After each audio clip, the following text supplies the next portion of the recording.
We are what? We are who? We are what? Vibrant. We are who? 50 plus. Hi, welcome to Gray Lives on the Rise. I am your host, Professor Jamila Franklin, and we are coming to you from Oyende Enterprises, being sponsored by Jamila Sense, which is our product line of aromatherapy products that helps heal the mind, body, and soul. And we are bringing to you Alamaj's rebirthing program, as well as Jamila Sense and a host of wonderful programs that will help heal your body, heal your soul, and heal your mind. 50 plus people, we are here to stay. Gray Lives on the Rise. We are what? We are who? We are vibrant, and we are here to stay. Join us for our wonderful episodes. Thank you, and continue to look for our episodes weekly, being brought to you again from Oyende Enterprises and Jamila Sense. See you soon.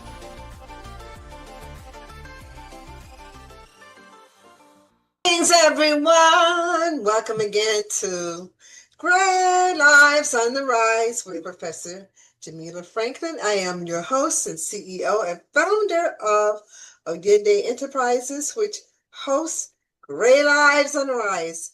That is our latest baby. We have several other companies, and today we have the amazing Amanda with us today. And I'm going to bring on this beautiful woman, soul, entrepreneur, motivator, philanthropist, and a few, but we have to do the infomercial first. And I can tell you the background of Great Lives on the Rise. And see my shirt? Great Lives on the Rise. Yeah. We have all kinds of products that really give you that boost of energy and it helps you to feel good about being 50 plus. So about a year and a half ago, no, more than that, because we're going on our second year. But I was walking. You know, I love walking. Oh my goodness. And so I was doing this power walk, and then something just dropped into my consciousness from the creator. And it basically said, you know, there's nothing out there that deals with people in your demographic. And I was like, okay, I'm hearing voices. And then I said, well, it's true, except AARP and Medicare. And Medicare is something that I think is a wonderful organization or health plan, but I just don't have a need for it at this point because I'm very healthy and I'm vegan. And so it doesn't mean that you can be vegan and be healthy. It just means that I've chosen that path so far. Knock on wood. So I said, okay, Medicare is nice, but it didn't really pull on me. And then AARP, which is a marvelous organization, but the same thing. People hear AARP, they think of people sitting in a rocking chair, rocking, being sedentary, and retired from life. When in fact, those people are not, they're very active. But that's the stereotypic image that comes forth. So I said, yeah, well, and then the title came to me. Okay, why don't you name what you're about to embark on? And then Great Lives Matter came to me. I said, no, that's overused. And then Great Lives on the Rise. I said, oh my gosh, I like that. Lives rhymes with rise, and we're on an upswing. We're going upwards. I said, oh, yeah, okay, I like that.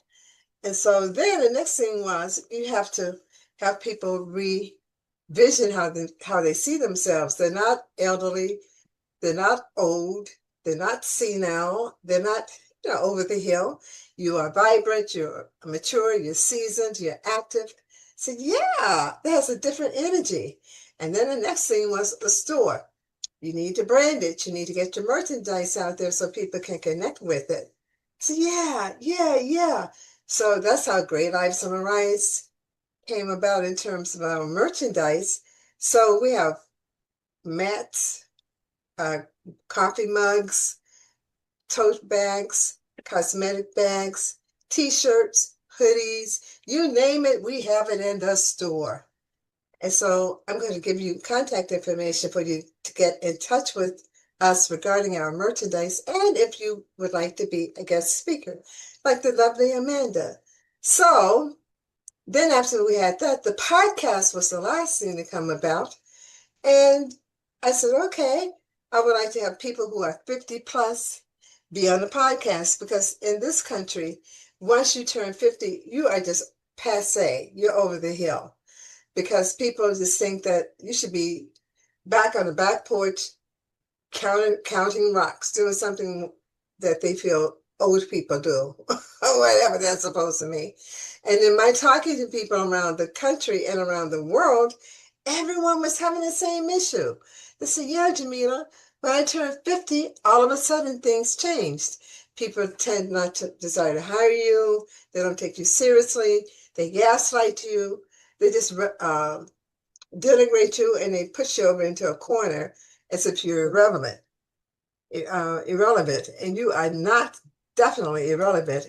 And you know, the irony is that the people who hire these people are over 50. So the ones 40 and younger are arrogant, and their bosses are in this category. So I said, yeah, I thought about it. Yeah, we need to get our stories out. We don't need to ask for crumbs from their table. We can create our own table and have big pieces of the pie ourselves. And that's what came about.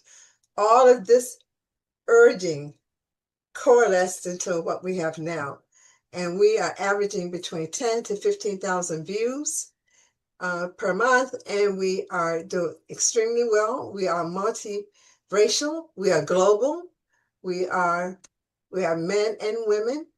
We are multi-religious.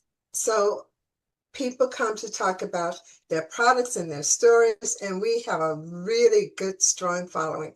I'm so grateful and thankful. We've had guest speakers from South Africa, from the UK, Australia, Canada, Serbia, Eastern Europe, the Netherlands, New Zealand, Philippines, Haiti, and you name it. My goal is to have every country eventually represented on our wonderful podcast to tell their story. And they have some amazing stories to tell you. Okay. So now I said that I'm Professor Jamila Franklin. I'm going to show you the company that underwrites this, which is one of my companies, Jamila's Scents. It's an all-natural, holistic aromatherapy company. And we have essential oils, we have blends, we have bath salts, we have lotions.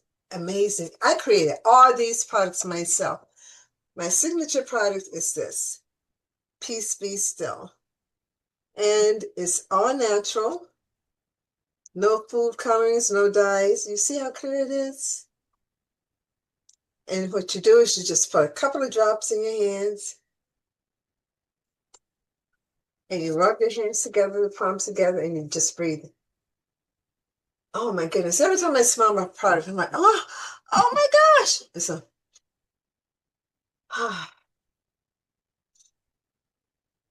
then you rub the rest on your arms, and it just takes away the stress, anxiety, depression, ADHD, hyperactivity within children, sinus congestion. A lot of people having problems now with their sinuses. It gets rid of it alleviates sinus congestion, sinus headaches, migraine headaches, all types of headaches, and it gets rid of any depressor like anxiety, PTSD, stress, any kind of anxious disorder. It helps to alleviate that and release it from the body so you can go into Zen mode. It is the #1 seller for eliminating stress. And you know what else it does? It gets rid of flies and mosquitoes. You put this on you, it does the job. They would not come near you. This is an excellent product. I'm telling you, you have to get it. So to get in touch with us, our website is Oyinde Enterprises, and it's spelled OYIN, like a neighbor, D like a dog, E Enterprises, ENTERPRISES.com. OyendeEnterprises.com. You will see my products, Jamila Sense, and you will see Great Lives on the Rise. That's the latest company that I created. And you click on that tab, it gives a history of Great Lives on the Rise. And if you're interested in being a guest speaker, you can fill out the form there.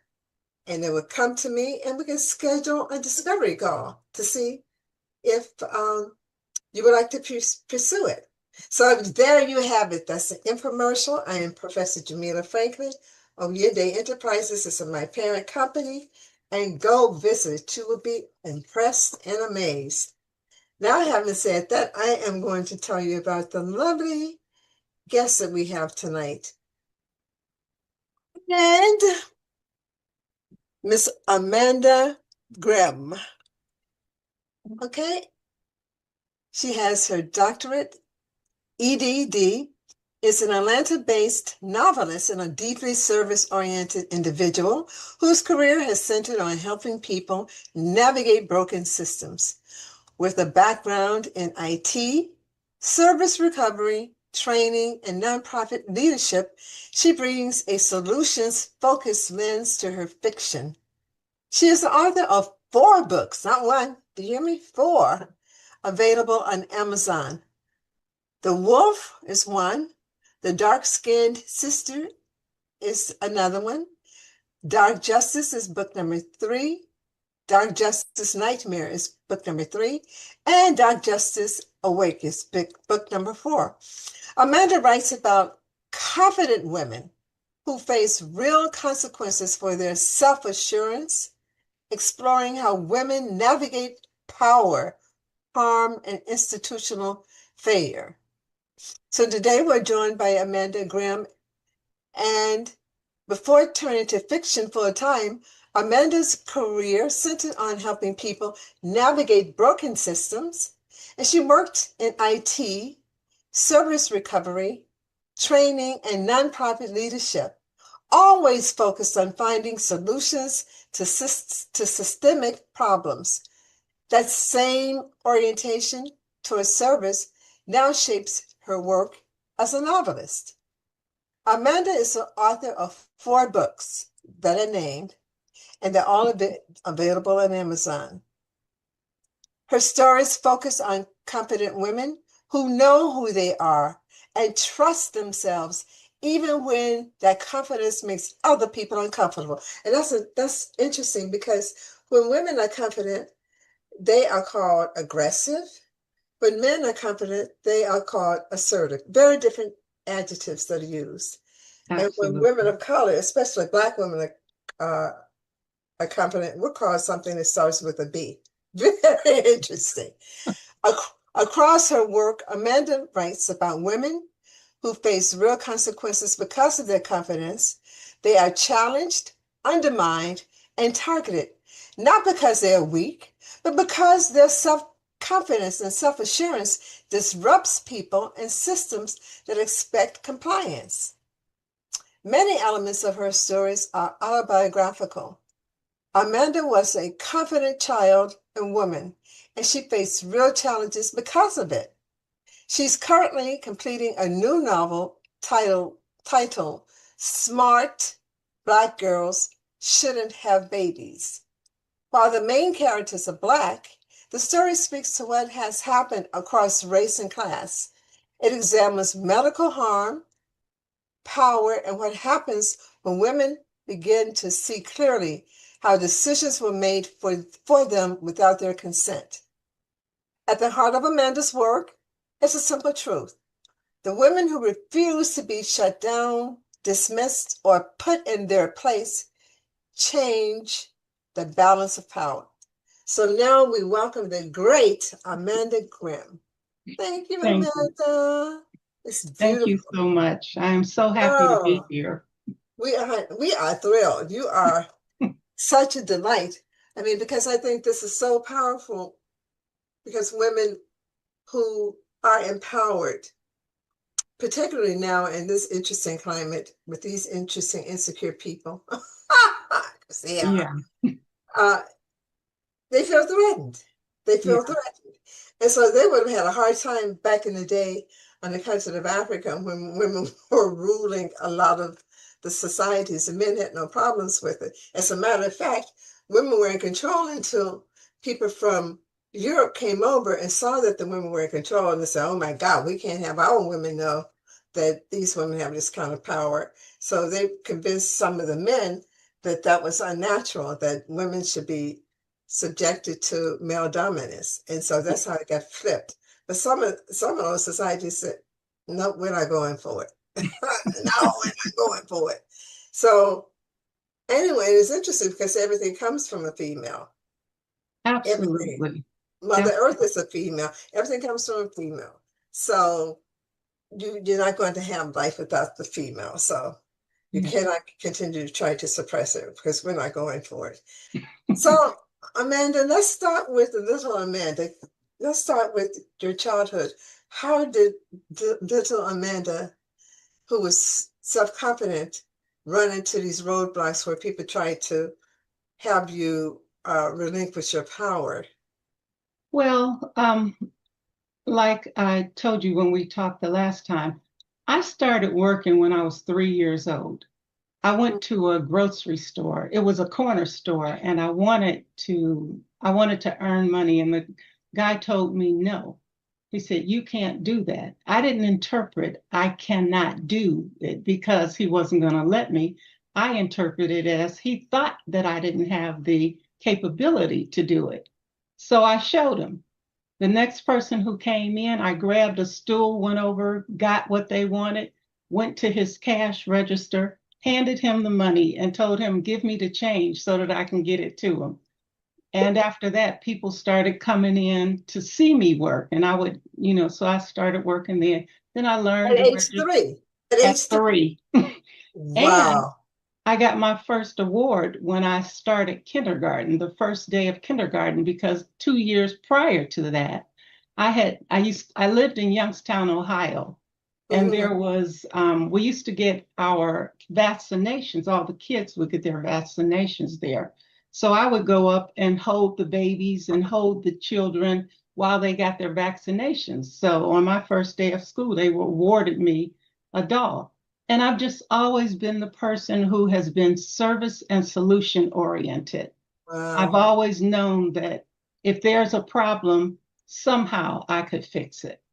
Hmm. Hmm. And that got me into a lot of trouble. But how did your parents interpret your self-confidence and your ability to basically impress people and to have people know that you were a mighty wonderful force to contend with at the age of 3 and 6? So how did they feel? you know, I didn't have the father around for most Mm, of my life, but my mother believed in me, you mm, know, and I think that's what made all the difference for me because at one point someone told me you can't do that. And my mother said, "Well, they're talking about what they can't do. They're not talking about what you can't do because you can do anything you put your mind to." So I've mm. always felt that, I can do whatever. So she was very encouraging. My brothers and sisters were athletes and they were very encouraging. They were always high achieving sort of people. So it was no big deal. It's just the way things were. Well, you're just so fortunate to have been in a family like that, to incarnate into a family like that, because sometimes adults feel intimidated when children are prodigies or when they are self-confident, and they would tell you back in the day, oh, you're being too grown, or stay in a child's place. Those kinds of Yeah. statements, sometimes they would make. But that's wonderful. Well, That's my mother was like that, but neighbors, the neighbors were like, get out of here. She's too, she's getting into people's business. She's got no business here. Children should be seen and not heard, wonderful. so. And Yeah, I was a polite child, so if they felt like that, I wouldn't say anything. Even when I saw things coming at them that I knew, I should say something about, I was just a polite child. But yeah, I always knew that if there's something that needed to be done, I could do it. yeah, yeah. That's amazing. It's wonderful that you were able to have that instinctively and know how to move through society instinctively. So going through elementary school, high school, and whatever, were you a leader? In No, I wasn't. I was quiet, I was observant, and I got things done. And people took mm, credit for a lot of the things that I did. I mean, I was never pushed out of anything, and I was always called upon to do things, but I was always the one who was doing the stuff and watching somebody else stand up to take credit for it. And again, that was what I yeah. thought being polite was about. And I was like that most of my life. But something changed. I guess when I turned 50, um, my husband asked me one time, he said, "What is it about you that makes you such a servant to everyone?"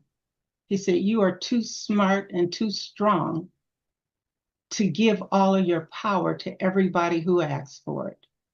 Mm, That broke me out of it. And mm, he encouraged me to go back and look at my life and figure out what it was that made me sit back, step back, let other people have whatever they needed and still do the work. mhm. So were you able with that introspective assignment? Were you able to figure out what it was? Absolutely. With Mm, that, I went back and looked at my life and I figured out the one moment that changed me completely when I was 13 years old. And that's when I wrote The Wolf. He encouraged me to go back and look at my life, and I looked and I saw. And if it's not too graphic, um, I wrote a short vignette about it, and it starts off with for 37 years, I suffered from the victimization of a rape that took place on my 13th birthday. mm, I It clung to me like the scent of a skunk that never stopped stinking. After a while, I claimed that scent of my own. And from that, just from that opening, I realized because I was trying to figure out what happened, then I realized that not only had an injustice been done to me, but I took blame for it. And mhm, I carried it for 37 years, mm, not saying anything, but always constantly trying to make people like me so that nobody would want to hurt me mm, again. And when I realized that, I said, wait a minute, I'm always finding a way through things. I'm the one who figures out how to get things done. I mhm. need to do this for me, Yeah, and stop, handing my power to everybody else and yeah, allowing them to just put me to the side. yeah. But it made sense because you were carrying the shame of it, the guilt of it, and holding this really you intense secret because people would not have covered it. Even now, sometimes people would not have believed most young girls when they were telling people that they were raped.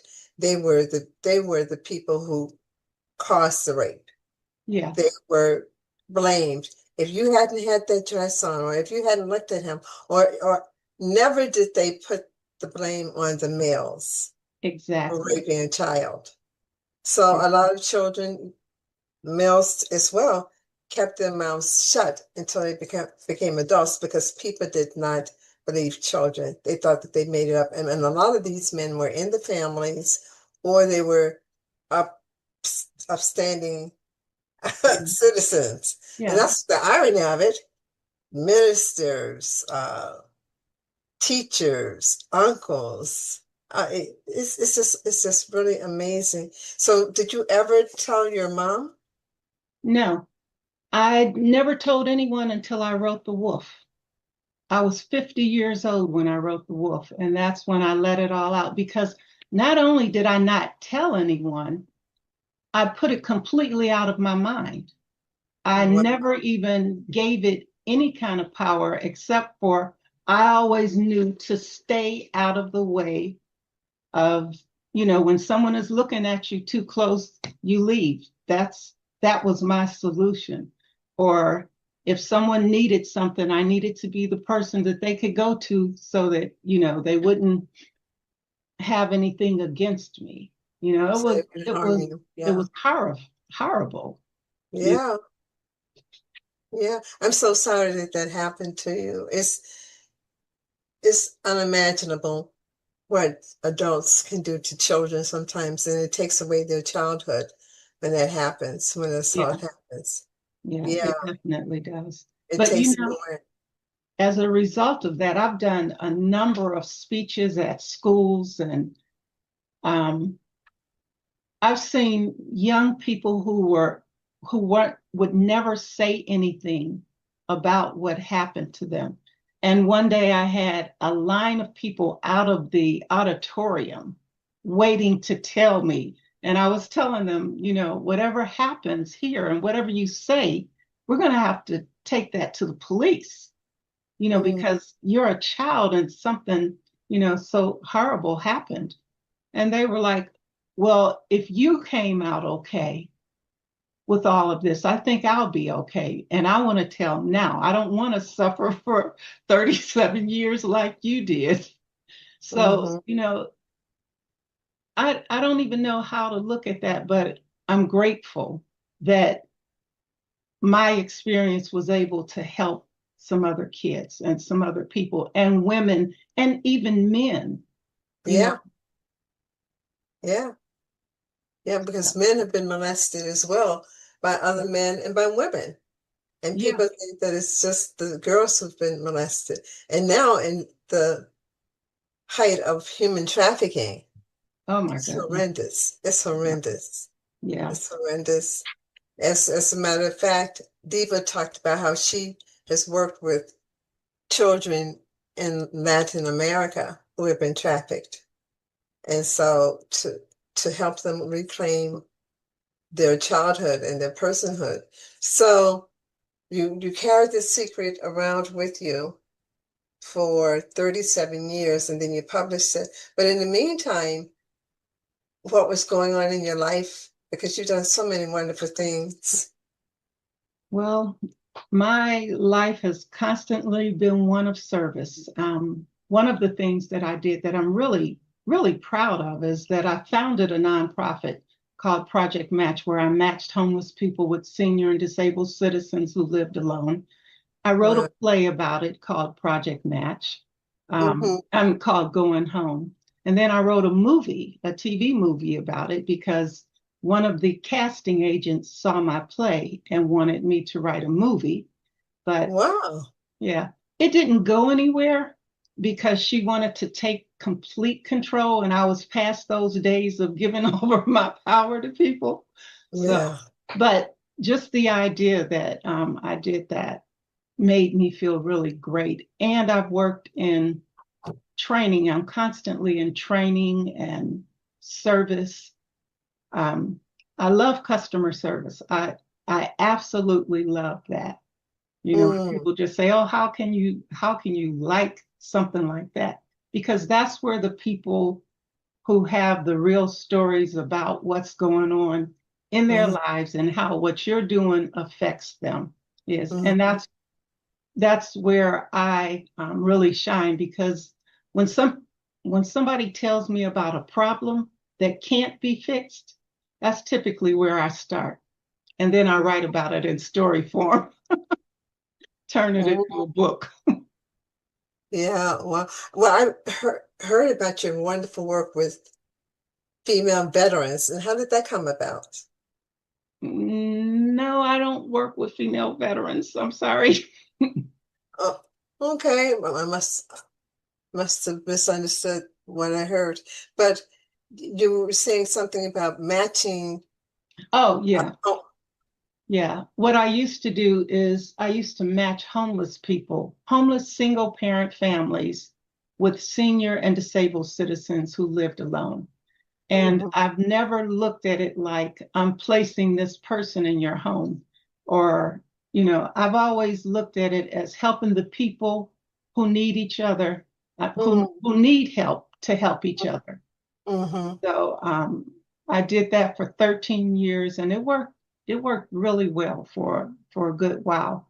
But then costs started getting out of control and it was just too much, too many people in need and not enough people to serve, so. Mhm.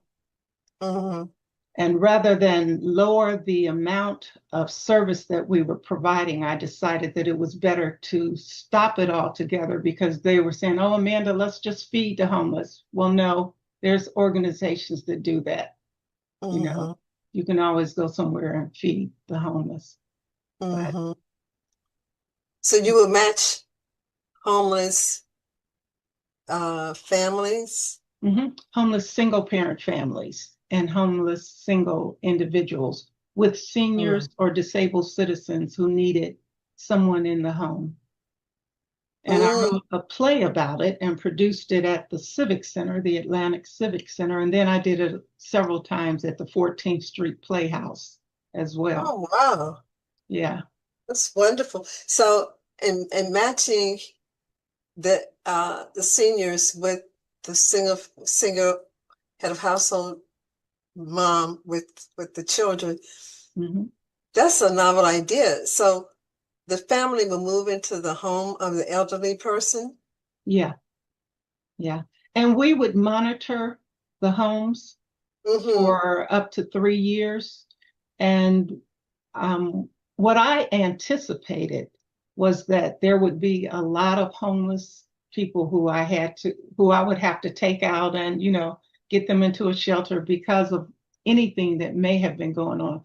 But we scrutinized our entry program so thoroughly that we actually ended up screening out about 90% of the people who applied because they couldn't do drugs, they couldn't have other people over their houses. We had a psychologist who would talk to the homeless person, the senior person. We had contracts of what they were expected to do for once they got into the home. And we had to do background checks on them, had to do random drug testing. The cost became really prohibitive. It became really too much for us, but it did work. And we got quite a few families matched. And Wow. what surprised me is how many seniors had family members who were not attentive or coming around to see them or knowing that they were living alone. Mm. So, So I'm thinking that the outcome of this wonderful concept, the single household families and the senior became like a family. They became, absolutely, they were yeah, surrogate they became family. yeah, a surrogate family, adopted family. And Yeah, probably is still in touch now, and they got a chance to give to each other what was missing. yeah, Shelter for the homeless family and love and comfort to the senior. absolutely, Wow. absolutely, and safety. I Yeah. started the program because I saw on the news one time when I first moved to Atlanta, I saw where a 89-year-old woman had been in her house and she had been beaten, raped, robbed, and killed. And I was Mhm. thinking, I called the police. I said, well, where were her neighbors? Who was looking out for this woman? Where was her family? And they Yeah. said, well, you're sticking your nose in somewhere where it doesn't belong. So you need to, back up. There's nothing you can do about that. There's nothing we can do about that. And it was probably her neighbors who did it. And I thought, Mm. oh, that's horrifying. And then I went to a McDonald's and I think they had cheeseburgers for 38 cents and hamburgers for 38 cents and cheeseburgers for 48 cents. And there was a homeless woman outside eating garbage and feeding it to her baby. Oh And I my was like, goodness. oh my God. So I said, well, can I take you somewhere? Can I buy this for you? And she said, well, no, they won't let me come in. And I said, well, why not? I'm going to buy your food. She said, because I offend their customers. And I said, Wow. you offend their customers. I said, but you're buying. She said, they don't want homeless people in there. And what am I going to do with my cart? Because she had a shopping cart. And I said, well, I can take you home with me. And she said, if I can't live there with you, no, you can't, because I'll lose my place at the shelter. And I thought, oh my God, what on earth? And then I thought, now, if that woman had lived with that senior, I wonder if they would have done that to her. So then I Mm, researched it, and I researched it for 7 years. So I sat with homeless people under bridges, scared to death. mm, I worked at worked with senior citizens in the homes, and then started, I hated the way they were being treated in some of those homes, and then I found out that once you go into a home, they take your house, they take everything. And I thought, this is not dignity. yeah, This is theft, yeah, and it's sanctioned theft. yeah. So I started working with, um, started screening people, and had a lot of support from, at the time, it was Hal Lamar, who was a radio DJ, and some of the churches helped, and it worked well. It Mm. worked well for a good while. That's such a novel idea. You are a person that has shown such great compassion and self-confidence despite the things that have happened to you. And you were putting from your soul to give back. That's just who you are. It's just so wonderful. So how do we get to your writing these wonderful books and what happened along the way? Well, after I wrote The Wolf, I just needed to write. I had so many things that had happened to me, and I said, I better get these things out of me, like The Dark Mhm. Skinned Sister. It's really about colorism, Mm-hmm. and it's also about systems that are in place where you would think that, like with Project Match, you would think people want that kind of thing, but then you go to these task force and they tell you, we give to the people that we've always given to. But then they call you on the freezing nights when people are out on the streets, and they're saying, can you find some place for this family to stay tonight?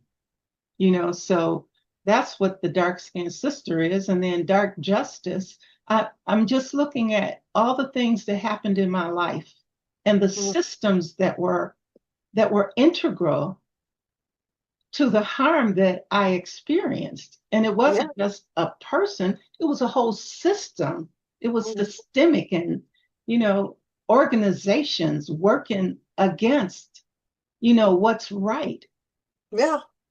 And I think we're at a time now where we're about ready to hear and to realize that, all systems are not working in your favor, and that you need to stand up against them. You need to speak out against them. And the loudest person is not the one who you should back down from. I mean, I think that's where we're at now.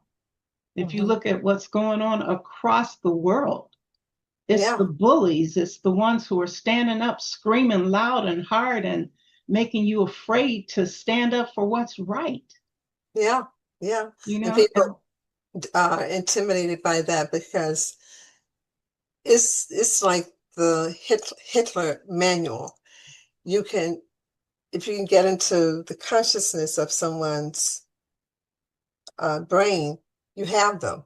I remember the analogy with the elephant. They used a rope to tie around the ankle of the baby elephant, and when it became an adult, with, and they loosened the rope, the elephant wouldn't move. It had been conditioned. Learned helplessness. Learned helplessness. Yeah. It I'm had been conditioned. actually, I'm sorry, I'm actually writing on Smart Black Girls Shouldn't Have Babies. Mm-hmm. That looks at a system of eugenics, forced eugenics, and Mm-hmm. reproductive sabotage in service of population control. Oh yeah. Oh yeah.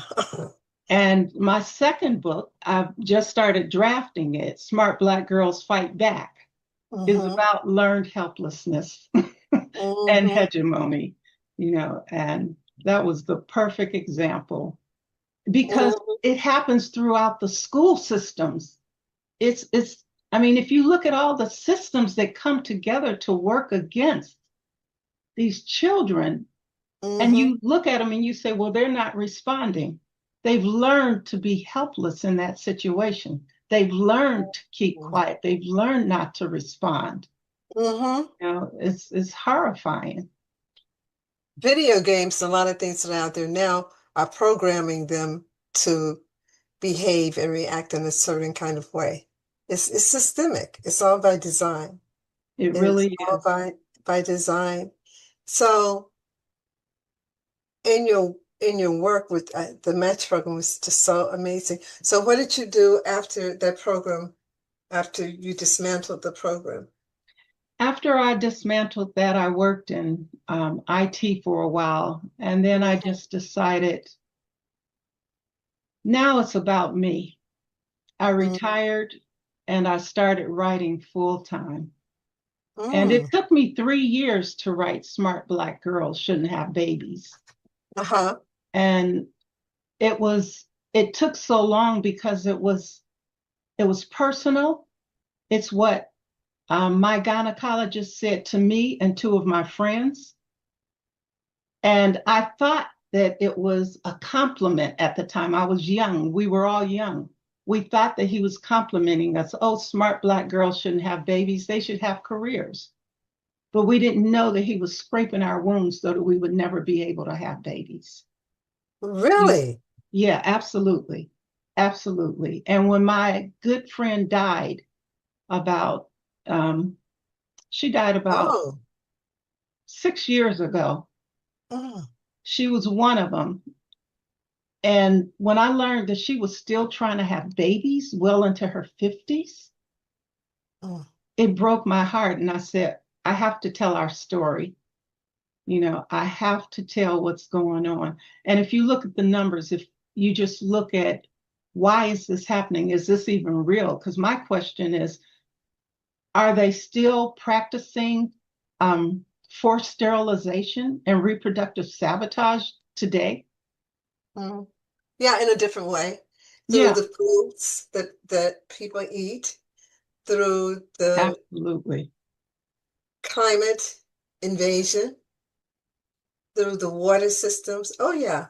Yeah, This is a long planned out plan of eugenics. yeah, it really is. And people are unconsciously participating in it, not realizing what's happening Yeah, by eating the foods that will not have, even if the young girls become pregnant, not have the baby survive because it's not nutrient dense food that they're eating. They're eating absolutely. fast foods. And so you're having children, we have a high rate of ADHD now, nonverbal children, Yeah, see a high influx of that. It's in every family, small or large, there's usually an ADHD child or a child who's autistic, yeah, who's on the spectrum. yeah. And people are just accepting that as normal, and that's not normal. It's not. So yeah, so eugenics is being practiced, but it's more sophisticated It's very sophisticated in right terms now. of the foods that people are conditioned to eat. It's Yeah, high level genocide, how they're doing it. And people just willingly falling into the well because they don't understand that the well is not in their best interest. It is Absolutely. willingly being led to slaughter. Yeah. Well, what I want to do before we run out of time, we have more time though. Amanda, please give people your contact information. How can they get in touch with you? On my website, amandagrihm.com, and it's AMANDAGRIHM.com. I have a contact me page on there, and if they go to that, I'll get the email immediately. Okay. And I stopped giving out emails because a couple weeks ago, one of my emails was hacked, Mm, and I don't want, so I prefer that it goes through that and then comes to me that way, you know. mhm, So, mhm. So you've talked to young people in the public schools, yeah. and you've talked to women in terms of placing them with seniors. And what what other things have you been involved with that have been so inspirational and empowering for women and young girls? Well, one of the things that I did is I used to go into school systems, and I used to have something called, I think it's called See Me Now or something like that. And I would Mm, sit down and work with young women and girls to write their own stories and mm, to help them look at actually what is happening in your life. What is this story based on? And mhm, how central are you in your own story? mhm. So that's one of the things that I really love doing, and that I would like to get back to. But ever since COVID, I've been pretty much sticking to my home base. But I've done that. I worked in the detention center with young boys, Mm. helped them write their own stories, and they wrote some phenomenal stories. Oh my God, Yeah, they wrote some really phenomenal stories. So I've just been doing that, and now, like I said, I'm writing full time. I'm retired, and I'm writing full time, and I love it because I love telling stories.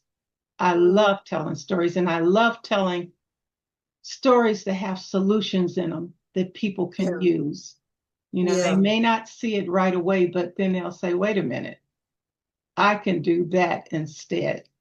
So I'm all yeah. about people critically thinking about their situation and seeing what else is affecting them, what else is feeding into that problem that you're dealing with.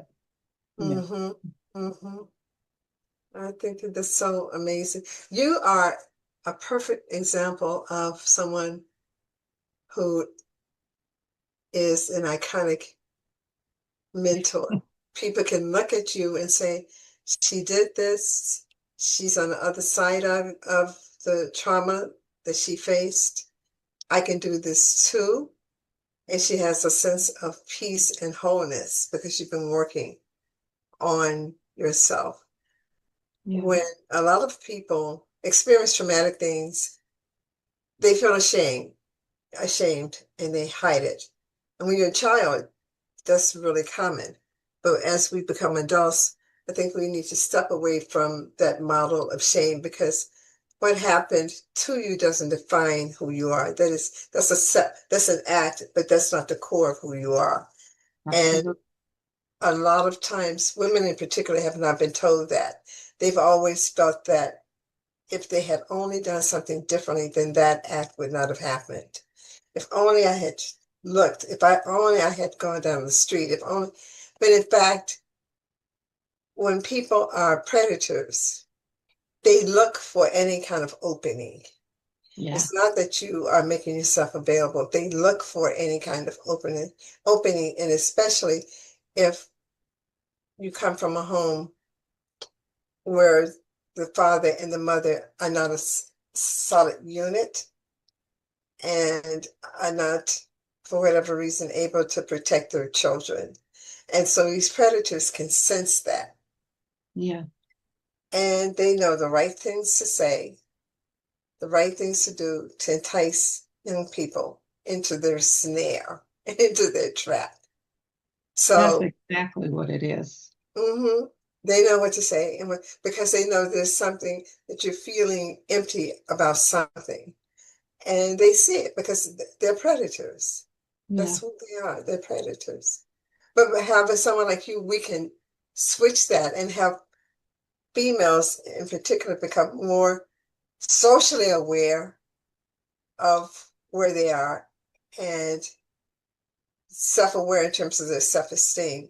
Because when you feel really good about yourself and know who you are and feel so empowered, no one can come to you to denigrate you because you're on it. Absolutely. And you don't have to curse them out or any of that. You just have boundaries. Can't cross that line. Yeah. I used to say, because I wore shorts that day, that was that was what caused it. I was 13 years old. That was my birthday. I wore a pair of shorts. And now one woman told me how embarrassed she was. And I was embarrassed too. But I was embarrassed that somebody would do that to me, Yeah, that they thought so little of me that I was like a piece of trash that they could just pick up and throw away. That's what it felt yeah, like. So that's why I never talked about it because I was humiliated that yeah, something like that even happened to you, and hurt and scared.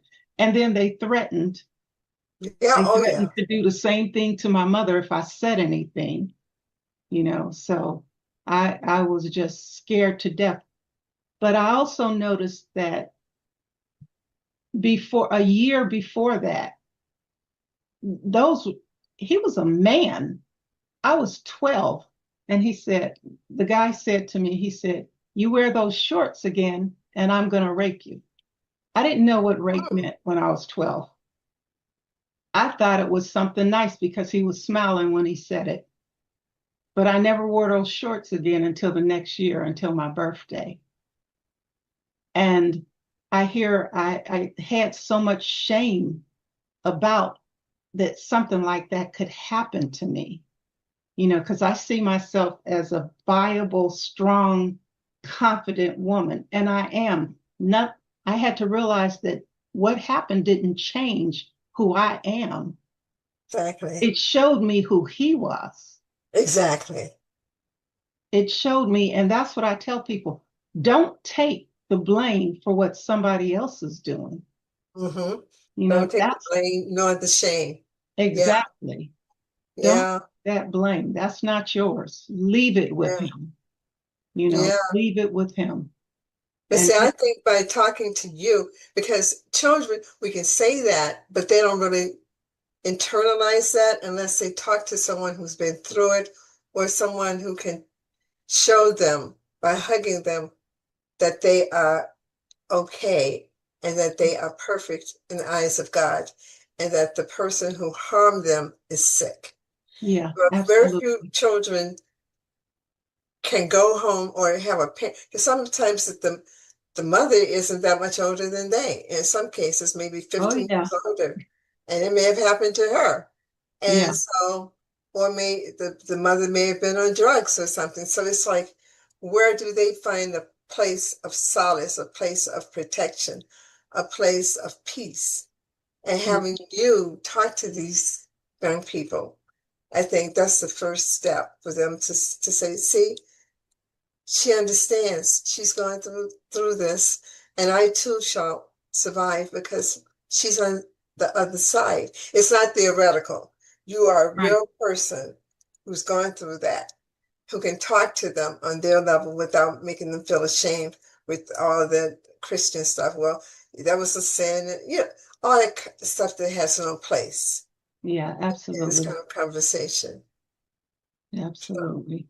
I would encourage all of you in the audience, if you know of any child, male or female, who has encountered this horrific act of rape, even as an adult, Yeah. you should get in touch with Amanda because she has these wonderful books that will help you heal and help you see that you were not the issue, no matter what you had on. If you had on nothing, that you were not the issue. That is your sacred temple, the body, and no one Absolutely. has the right to violate it. Absolutely no one. Yeah. So, Amanda, what would you like to leave with our audience at this point? Because you're writing on your fifth book, and people can get your book from Amazon. Is that the only place where they can buy your books? Right now, yeah, the ones that I have available right now are only on Amazon.